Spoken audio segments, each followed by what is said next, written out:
안녕하세요. 이희명입니다. 이번 시간에는 러일 전쟁에 관련된 한 포인트를 말씀드려 보려고 합니다. 러일 전쟁과 관련해서 전반적으로 잘못 알려진 한 가지 사실이 있어요. 그러다 보니까 학생들도 학교에서 한국사나 또는 세계사, 동아시아사를 배울 때 그 러일 전쟁에 관련해서 그 포인트에 대해 잘못 배우고 나오는 사실이 하나 있습니다. 그 이야기를 좀 해보려고 하는데 바로 러시아 발트 함대와 관련된 이야기입니다. 당시 이 러일 전쟁이 1904년 2월에 터졌는데 러시아의 대부분 주력 군대들은 유럽 쪽에 있었죠. 그래서 러시아는 일본과 싸우기 위해, 일본에 맞서기 위해 러시아의 군대를 이 동아시아 쪽으로 보내야 했습니다. 그래서 러시아가 보내기로 한 군대가 바로 발트 함대였습니다. 러시아가 자랑하는 발트 함대를 블라디보스토크로 보내서 블라디보스토크에서 러시아 군대와 합류를 해서 전열을 정비하고 가다듬어서 일본을 박살내려는 그런 계획을 세웠던 거죠. 그래서 발트 함대를 출발시킵니다. 출발은 1904년 10월 달에 하게 되고요. 상트페테르 인근에 있는 리바바 항구에서 출발하게 됩니다. 이 리바바 항구는 리에파야라고도 알려져 있는 그 지역인데요. 거기서 이 발트 함대가 출발을 해요.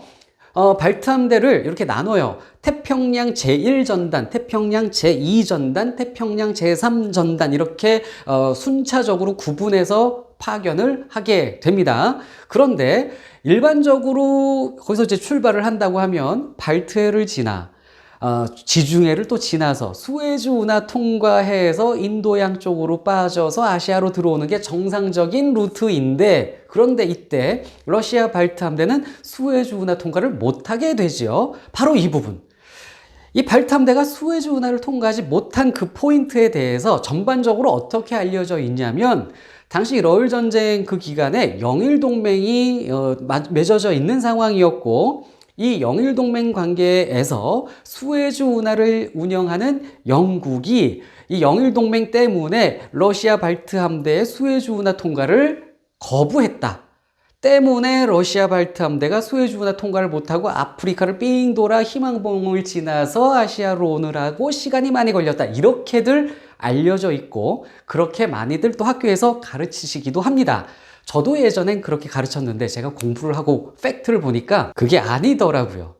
이 발트 함대가 수에즈 운하 통과 못한 것은 영일 동맹에서의 그 영국의 거부 때문은 아니었습니다. 물론 당시 영일 동맹이었던 거 맞아요. 영일 동맹은 1902년에 형성이 돼 있었고, 당시 영국과 일본이 러시아를 견제할 목적으로 동맹 맺었던 것도 사실입니다. 수에즈 운하를 영국이 운영하고 있었던 것도 사실이고, 그런데 발트 함대가 수에즈 운하 통과하지 못한 것은 영국의 거부 때문은 아니었고요. 바로 흘수선 문제였습니다. 이 흘수선이라는 게 뭐냐면, 흘수가 이 배가 바다에 떴을 때 물에 잠기는 거를 흘수라고 하고요. 흘수선은 그 배가 물에 잠긴 그 라인을 흘수선이라고 하는데, 이 발트 함대 전함의 흘수선이 수에즈 운하 수심 규격에 맞지 않았기 때문에 통과를 못한 겁니다. 즉 무슨 말이냐면, 발트 함대의 전함이 너무 커서 물에 많이 잠기는데 수에즈 운하 수심은 그렇게 깊지 않아서 발트 함대가 수에즈 운하에 들어갔다간 배가 밑이 이 땅에 수에즈 운하 그 밑바닥에 걸리기 때문에 통과가 안 된다는 거죠. 그래서 이들이 통과를 못했다는 겁니다.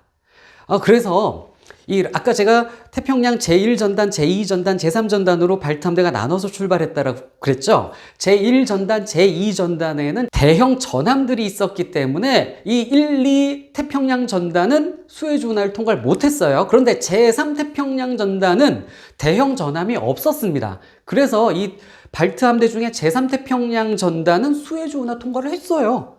1, 2 전단만 통과를 못한 겁니다. 한편 당시 무슨 일도 있었냐면, 영일 동맹 관계였기 때문에 일본이 영국에 요청을 해서 만든 전함이 있었어요. 그 전함의 이름이 공고라는 전함인데요. 공고가 그 전함의 이름입니다. 이 공고라는 전함은 영일 동맹 과정에서 일본의 요청으로 영국이 설계를 했고, 영국에서 제작을 해서 일본에 보내주는 대형 전함인데, 이 배도 일본으로 가야 되는데 수에즈 운하 통과를 못해요. 영국에서 일본 가려면 수에즈 운하 통과하는 게 당연한데, 이 공고라는 전함도 흘수선이 맞지 않아서 수에즈 운하 통과 못하고 아프리카 삥 돌아서 희망봉 지나서 일본으로 가게 됐었습니다. 즉 결론적으로 발트 함대가 수에즈운하 통과 못한 것은 영일 동맹 때문이 아니다. 영국의 거부 때문이 아니다. 헐수선 문제 때문이었다. 수에즈 운하와 러시아 전함의 사이즈가 맞지 않았기 때문에 통과 못한 것이다. 이게 팩트입니다. 제가 이 말씀을 드리고 싶었던 거예요. 여튼 그래서 이 러시아 함대가 그 동해 안쪽으로 오는 게 무려 7개월이 걸립니다. 발트 함대가 상트페테르 인근에서 출발한 게 1904년 10월 달인데 이 동해바다 쪽으로 일본 쪽으로 온 게 1905년 5월 달이었고요. 결국 1905년 5월 달에 일본 함대와 러시아 함대가 대격전을 벌이게 되는데 이 해전을 쓰시마 해전 또는 동해 해전이라고 부릅니다. 일반적으로는 쓰시마 해전이라고 많이 알려져 있는데 우리나라 현재 동아시아사 교과서에는 동해 해전 이렇게 표기를 하기도 합니다. 아무튼 자, 이 러시아 함대의 목적지가 블라디보스토크였잖아요. 그런데 이 러시아의 이 수많은 함대들이 블라디보스토크에 가게 되면 일본 입장에선 굉장히 위험해집니다. 제해권을 완전히 러시아에 뺏길 가능성이 있었습니다. 그래서 이 함대들, 러시아 함대들이 블라디보스토크로 가기 전에 길목에서 이들을 박살내야 했었습니다. 이걸 일본이 해낸 것이죠. 이 러시아 함대가 오는 게 7개월이 걸렸기 때문에 일본은 그 준비할 시간이 충분했습니다. 그 7개월 동안에 일본은 리순 공방전에서 승리를 하고 리순 지역을 장악하고 그리고 이 전열을 정비하고 뭐 고장난 것들 수리하고 선박들도 수리해서 러시아 함대를 기다리고 있었습니다. 그리고 드디어 스시마 인근 바다에서 러시아 함대를 만나게 됐죠.